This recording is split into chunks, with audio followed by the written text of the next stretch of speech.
The first light stains the horizon pink, and the Mustang's engine coughs to life like a half-awake animal. The parking lot behind us is a graveyard of empty spaces and broken glass. I watch Owen fumble with the aux cord, his ancient camo jacket bunched at the elbows, and I can't help myself. "You know that thing's older than the car, right?" I say, nodding at his jacket. "Pretty sure it's a biohazard by now." He grins, eyes crinkling. Says the guy who packed 2 shirts and a single granola bar for a week in the desert. "You're gonna be the first missing person, not me." The car fills with the staccato beat of classic rock, some forgotten anthem from our middle school playlist. The wind slips through the cracked window, carrying the dry, electric tang of summer. We trade barbs, about the time I got us lost in the woods, about Owen's disastrous attempts at campfire cooking. Each joke a thread in the tapestry of a friendship that's outlasted bad breakups, worse road trips, and the kind of secrets you only confess under starlight. I glance at him, and for a moment, I'm 14 again, laughing until my ribs ache. The world's still simple and safe, but the desert is never safe. Not really. We hit the highway just as the sun claws its way up, painting the mesas in bruised gold. The miles slide by, the landscape flattening into something ancient and endless. I lean out the window, camera in hand, trying to catch the way the light fractures on the rocks. Every photo comes back wrong. In the corner of each frame, a black silhouette flickers, shapeless, pulsing like a TV losing signal. I blame the dust on the lens, but my hands shake as I wipe it clean. Owen's voice cuts through my thoughts. "You ever wonder if we're just driving in circles out here?" I laugh, but it's thin.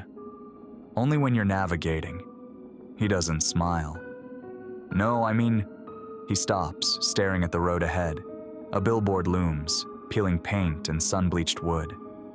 "Welcome to Coyote Springs," it blinks. Then, as we pass, the words flicker. "Beware the quiet ones." I twist in my seat, watching it vanish behind us. We pass it again. Same billboard, same warning.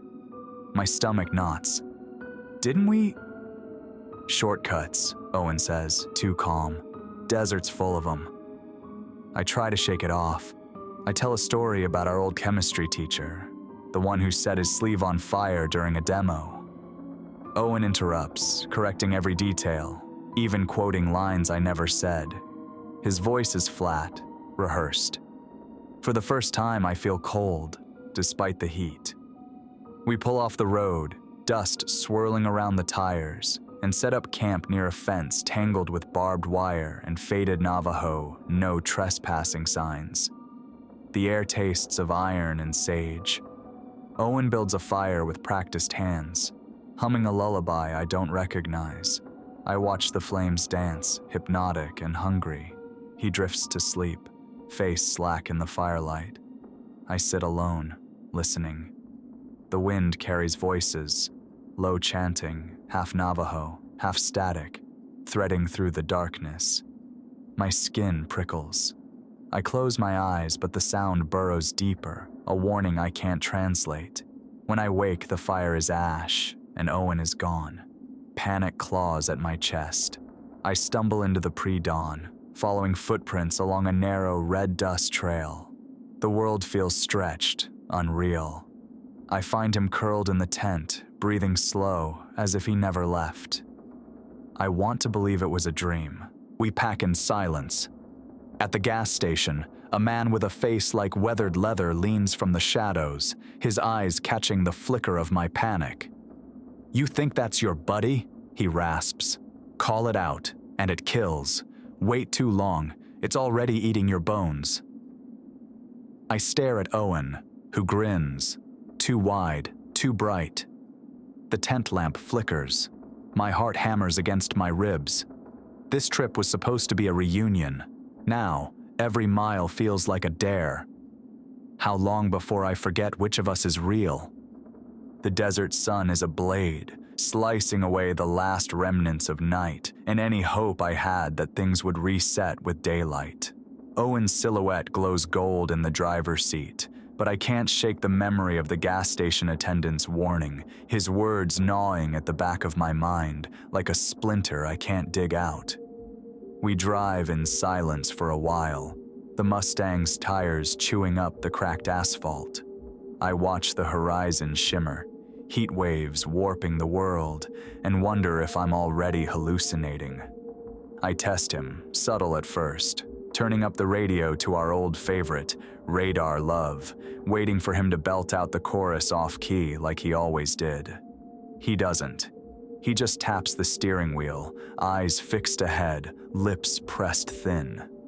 I try again. "Hey, O-Dog," I say, using the nickname that's been ours since Little League. "Remember when Coach Martinez caught you sneaking hot dogs in the outfield?" Owen glances at me, polite, distant. "Nice to meet you, Reed." My heart stutters. I laugh, too loud, pretending it's a joke, but my hands are slick on my knees. The air in the car feels wrong, thick, metallic, as if I'm breathing through a mouthful of pennies. We pull off at a trading post, a sagging relic from another century. The sign swings in the wind, boards creaking, windows broken and rimmed with dust. Inside, the air is stale, thick with the scent of sage and something older. Petroglyphs crawl across the walls, coyotes, twisted men, symbols I don't recognize, warnings in both Navajo and English. Do not speak the names, the quiet ones listen. Owen drifts through the aisles, fingers trailing over cracked pottery and faded postcards. I follow, camera in hand, snapping photos almost compulsively, as if proof will anchor me to reality. In a warped window, I catch a reflection behind Owen. Something tall, face stretched too long, eyes black as oil. My breath catches. I spin, but there's only Owen, smiling, his teeth too white in the gloom. "See something?" he asks, voice syrupy. I shake my head, pocket my camera. Just the past, I guess.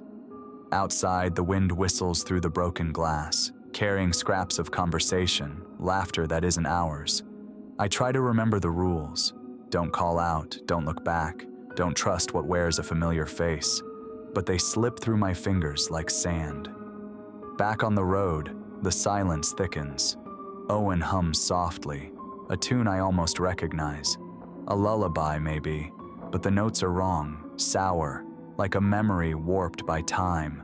My mind claws for the source, but it's just out of reach. Every mile, the landscape blurs, the road looping back on itself.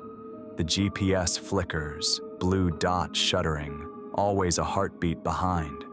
I ask him about our first camping trip, the one where we got lost and spent the night telling ghost stories by flashlight. He laughs, but the sound is empty, echoing off the windows. "That wasn't me," he says. "You must be thinking of someone else." I grip the seatbelt, knuckles white. The world outside is too bright, colors bleeding at the edges. I catch glimpses of movement in the rearview mirror, shadows that shouldn't be there, shapes that flicker and vanish when I blink. We stop for gas in a town that doesn't appear on any map. The attendant's eyes linger on Owen, then flick to me. He slides a slip of paper across the counter, his hand trembling. "For protection," he whispers. I unfold it. A prayer written in shaky Navajo script, edges burned, the ink smeared as if by tears. Owen waits by the car, arms crossed, smile frozen. I tuck the prayer into my pocket, heart pounding. I want to ask him who he is, what he's done with my friend, but the words die in my throat. As we drive, the sun dips low, shadows stretching across the sand. Owen's voice is soft, almost loving. "You know, Reed, sometimes you have to let go of the past to survive out here." I stare at him, searching for the boy I grew up with, the friend who once pulled me from a river's current and laughed about it for years. but all I see is a stranger wearing Owen's skin, and the desert swallowing the road behind us. The desert swallows the road behind us, the Mustang's shadow stretching thin and ragged across the sand. Owen's words, "Let go of the past," echo in my skull, gnawing at the edges of memory. I can't tell if he's warning me or threatening me, maybe both. The GPS on my phone flickers, the blue dot pulsing like a sick heartbeat. We're supposed to be heading north, but the map reroutes itself, the route twisting, then snapping to a new destination, an abandoned uranium mine, miles off any marked road. I don't remember entering the address. The screen glitches, the mine's name stuttering in and out of focus, letters rearranging themselves into something I can't read. Owen's hands grip the wheel, knuckles pale. "Shortcut," he says, voice flat. "Faster this way." I want to protest, to demand we turn around, but my tongue feels heavy, glued to the roof of my mouth. The world outside the window blurs, the landscape flattening into a wasteland of red dust and broken stone. The only sound is the engine's low growl and the sickly hum of static from the radio. We reach the mine at noon, the sun a white-hot coin overhead. The entrance yawns before us, a mouth rimmed with rusted rails and warning signs scrawled in English and Navajo. Eishji bitud nadeu. I don't know the words, but the shape of them feels like a curse. Someone spray-painted a crude figure on the rocks, long arms, no face, mouth stretched wide. Owen kills the engine. The silence is absolute, broken only by the crunch of gravel under our boots. I flick on my headlamp, the beam slicing through the dark. The tunnel breathes cold air, thick with the scent of metal and rot. My chest tightens. I remember the prayer in my pocket, the paper now damp with sweat. We step inside.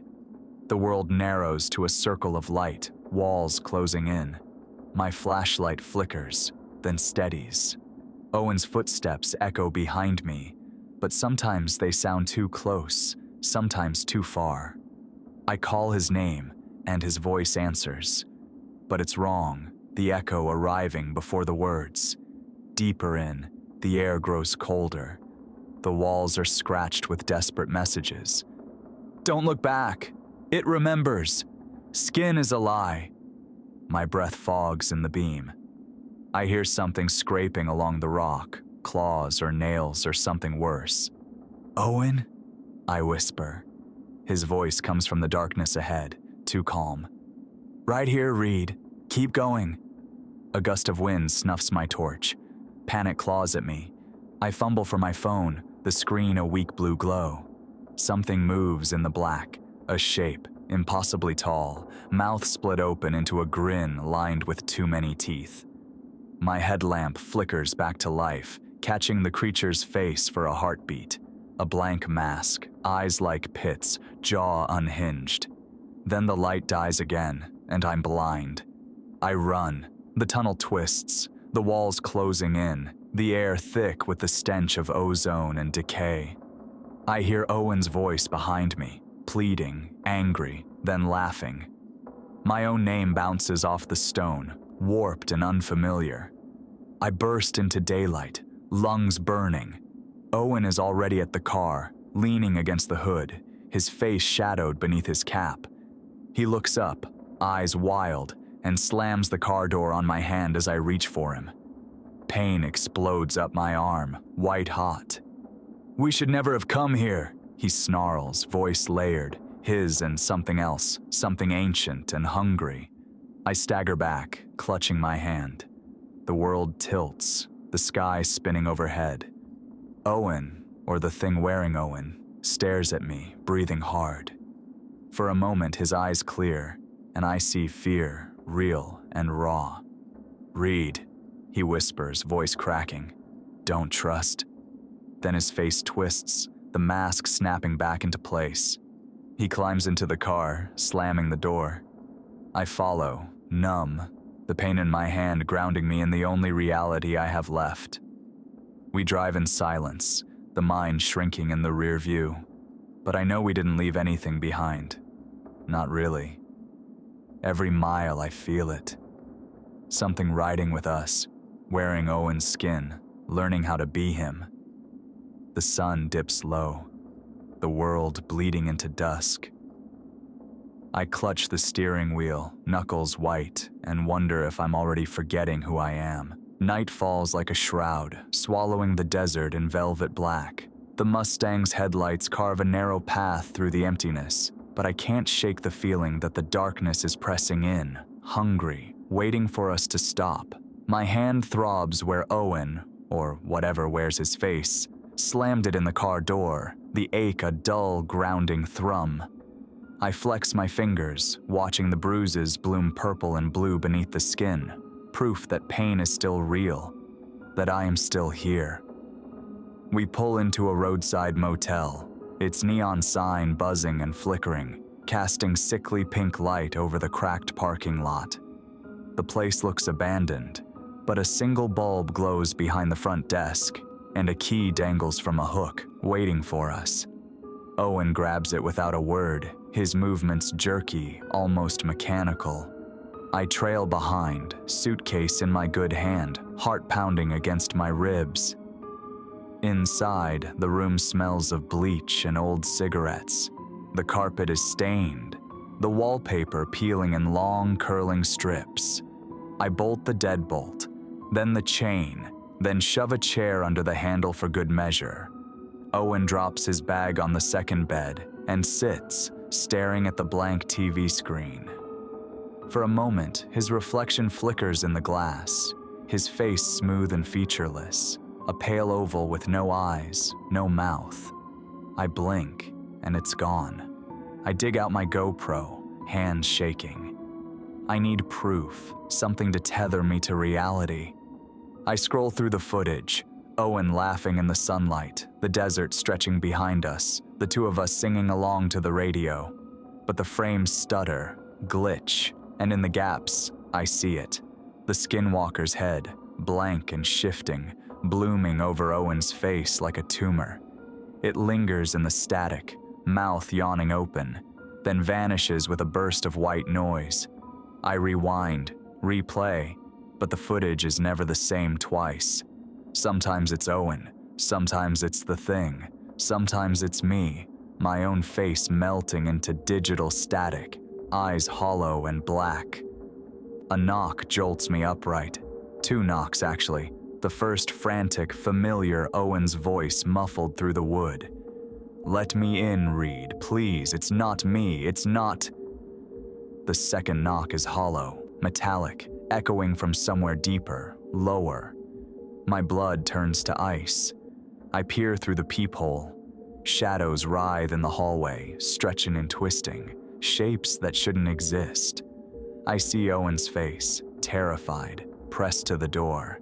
Then another face, identical, grinning, eyes wide and empty. The shadows dance, flickering between the two. I stagger back, heart hammering. Which one is real? Which one is mine? Owen, one of them, calls again, voice breaking. "Reed, please, don't let it in. Don't let me in, don't..." The lamp on the nightstand flickers, casting the room in strobing light. I see my own reflection in the window, mouth open in a silent scream. The chanting returns, low and insistent, threading through the static hum of the neon outside. I press my hands over my ears, but it seeps in anyway, filling my skull with words I can't understand.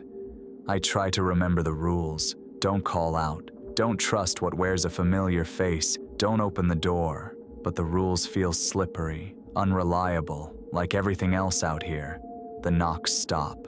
Silence settles, thick and suffocating. I crawl into bed, clutching the GoPro to my chest, and stare at the ceiling, waiting for dawn. Sleep comes in fits and starts, dreams of endless hallways, doors that open onto blackness, Owen's face splitting open to reveal a mouth lined with teeth, chanting my name. I wake to the sound of water running. Owen stands in the bathroom, head bowed, hands cupped beneath the faucet. His reflection in the mirror is wrong, too tall, arms too long, mouth stretched in a soundless scream. I blink, and it's just Owen, wiping his face with a towel. "Rough night?" he asks, voice flat. I nod, unable to speak. My throat is raw, my mind fraying at the edges. We pack in silence, the motel room closing around us like a tomb. As we leave, I catch a glimpse of myself in the cracked hallway mirror. My eyes are too dark, my smile too wide. For a moment, I wonder if I've already been replaced, if the skinwalker is wearing my skin, driving my body, speaking with my voice. Outside, the sun rises, painting the world in blood and gold. The road ahead is empty, stretching toward the canyon. I grip the steering wheel, knuckles white, and pray that I'll recognize myself at the end of this journey. The sun is a bleeding wound on the horizon as we drive, headlights off toward the canyon's edge. The silence between us is a living thing, heavy, taut, and hungry. I keep glancing at Owen, searching for some flicker of the friend I knew, but all I see is a mask stretched too tight over shifting features. His hands rest on his knees, fingers twitching in time with a rhythm I can't hear. The world narrows as we approach Horseshoe Bend. The Colorado River glimmers far below, black and glassy, coiling through the stone like a vein. The wind rises, carrying the scent of sage and dust, and something else. Coppery, electric, like the air before a storm.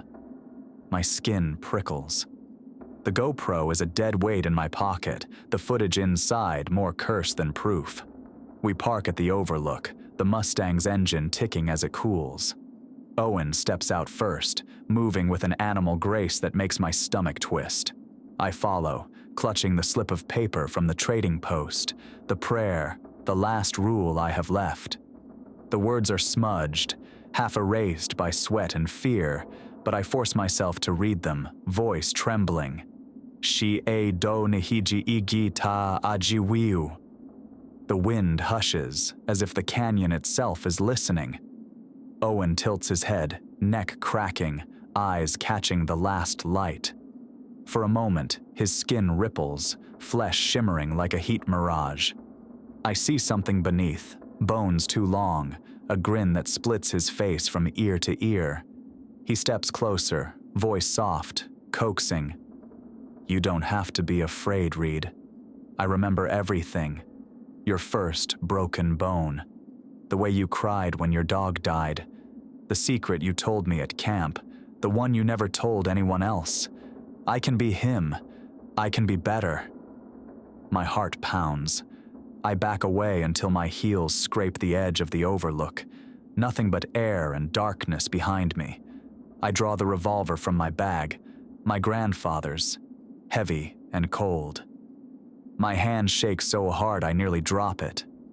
Owen's face glitches, pixels crawling across his cheeks, eyes flickering between black pits and the warm brown I remember. "You don't want to lose him again, do you?" he whispers. "Let me stay. Let me be him. I can make you forget all the pain." I want to believe him. God, I want to.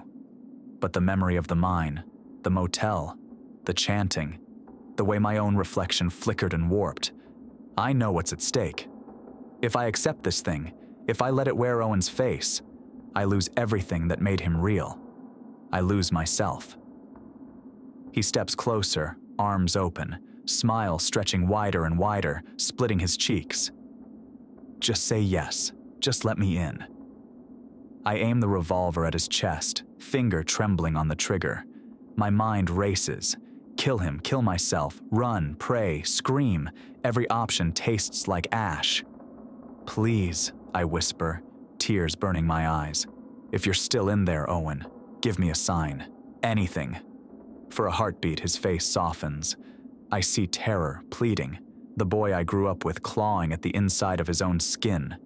Then the skinwalker surges forward, voice a chorus of all my memories, all my fears. "You already broke the rules, Reed. It hisses.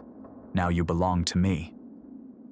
The wind howls, the canyon echoing with the sound of 1,000 voices, mine, Owen's, strangers I've never met. The world fractures, reality bending around us. The revolver is an anchor in my hand, the only thing that feels real. I have to choose. Kill my best friend and hope it's enough. Kill myself and deny the creature its prize.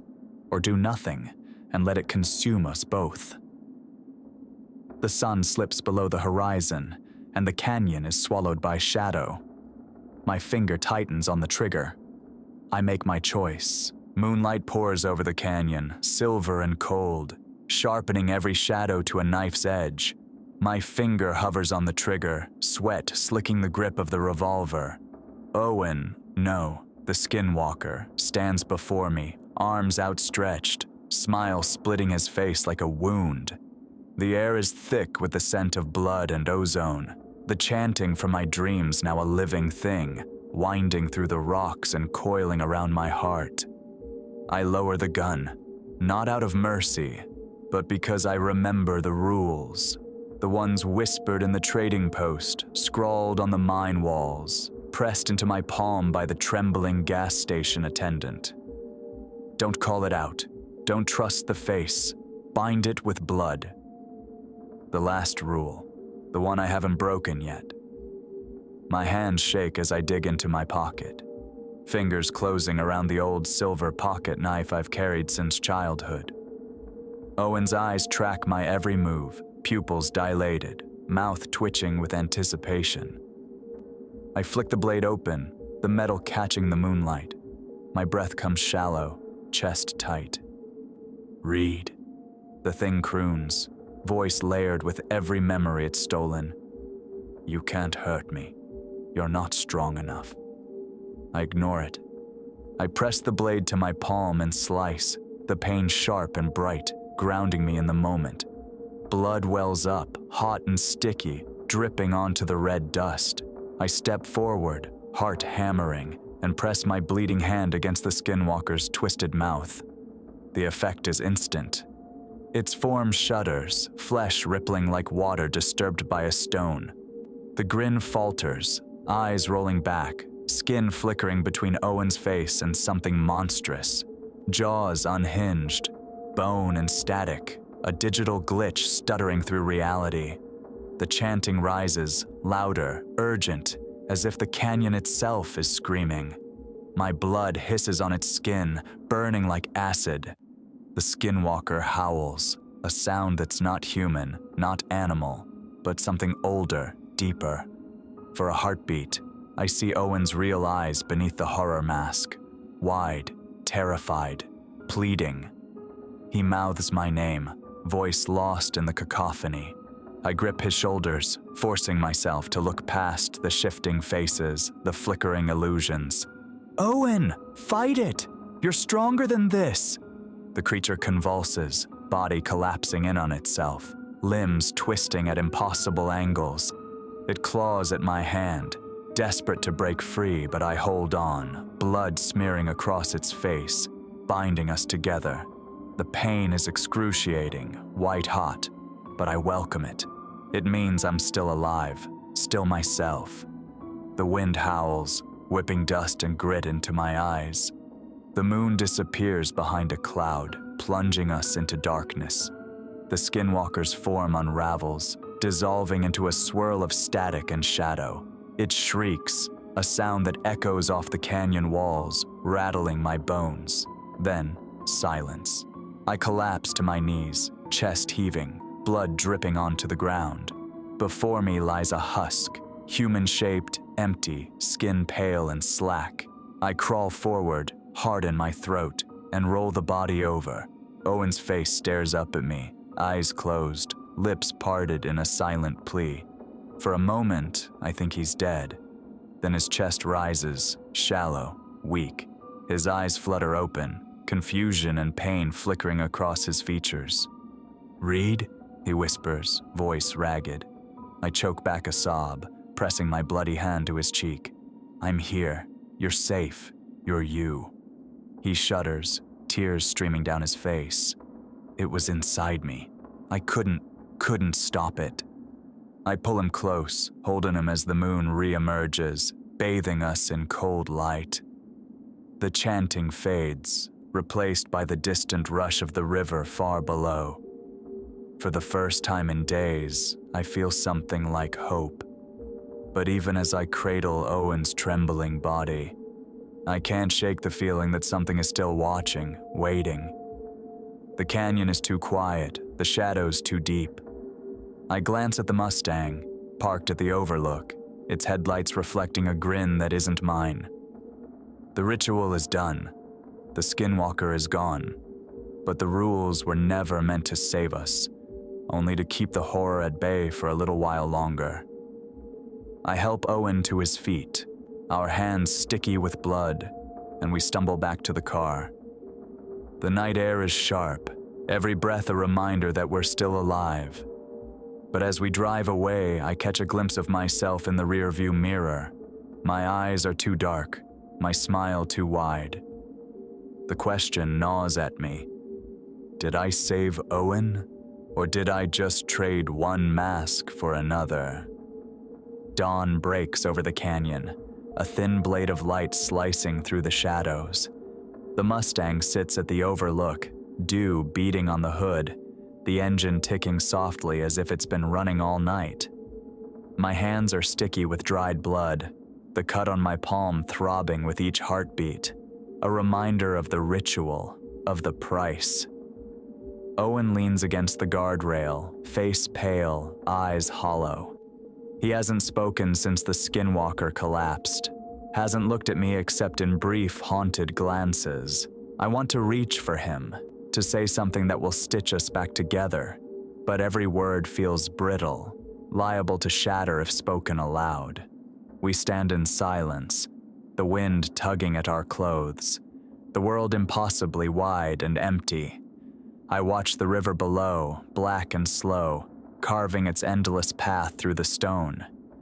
The chanting is gone, but in its absence, I hear something worse, the echo of my own thoughts, looping and fraying at the edges. Did I save Owen? Or did I just give the thing a new shape to wear? Did the ritual bind it? Or did it bind us to something deeper, older, hungry? Owen finally moves, brushing past me to the car. He slides into the passenger seat, head bowed, hands folded in his lap. I follow, settling behind the wheel, the familiar creak of the leather grounding me. For a moment, it feels almost normal. Two friends on the road, the past a distant country. But the silence is wrong, too heavy, too final. I start the engine. The radio sputters, static filling the car, then resolves into a song I haven't heard since childhood, something soft, almost a lullaby. Owen doesn't react. His reflection in the windshield is blurred, features indistinct, as if the glass can't decide who he is. We drive. The road unspools before us, endless, the desert stretching on either side, empty and indifferent. Every mile puts more distance between us and the canyon, but the dread lingers, a shadow in the back seat. I glance at Owen, searching for some sign. His old crooked grin, the way he used to drum his fingers on the dash. But he just stares out the window, eyes tracking something I can't see. At a crossroads, he finally speaks, voice raw and distant. "Do you remember the rules, Reed?" His question guts me. I nod, unable to trust my voice. He turns to me, and for a moment, his face is his own, tired, scared, but real. What if the rules were never meant to save us? What if they're just bait? I don't answer. I can't. The truth is a splinter, working its way deeper every time I try to pull it free. We stop at a diner on the edge of nowhere, the kind of place where time seems to pool and stagnate. The waitress brings coffee, her eyes lingering on the bandage around my hand, the blood beneath my fingernails. Owen excuses himself to the bathroom. I watch him go, heart pounding, half expecting him to vanish, to return with a stranger's face. He doesn't come back. Minutes stretch, then hours. The waitress refills my cup, her smile brittle. I check the bathroom, empty, the window open, curtains fluttering in the morning breeze. Owen's bag sits in the booth, untouched. I stagger outside, blinking in the harsh sunlight. The Mustang waits, engine idling, passenger seat empty. I slide behind the wheel, pulse racing. The seatbelt is still warm, the ghost of Owen's presence lingering in the fabric. I drive, miles blurring past, the world flattening into a smear of color and sound. Every reflective surface, rearview mirror, shop window, puddle of rain, betrays a flicker, a flash of the Skinwalker's grin, gone before I can focus. My memories unravel, moments with Owen blurring at the edges, details shifting, faces melting into static. I wonder if I'm still me, or if the creature found a way in after all. Did the ritual save us, or just mark us as its own? Is Owen out there, lost and wandering, or did I doom him with my blood and my faith in rules I never understood? The highway stretches ahead, endless, the horizon always just out of reach. I drive because I don't know what else to do, because stopping feels like surrender, because every mile is a question, and I'm afraid of the answer. In the mirror, for a heartbeat, I see Owen's face, smiling, gentle, familiar. Then it splits, jaws widening, eyes black as midnight. I blink, and it's just me, hollow-eyed and lost. The road goes on. The sun climbs higher. The quiet ones are silent for now. But in every shadow, every reflection, I feel them waiting, hungry, patient, wearing the faces of the ones I love. And I keep driving, haunted by the memory of a friend who may never have made it out of the desert, and the gnawing fear that I'm already wearing someone else's skin.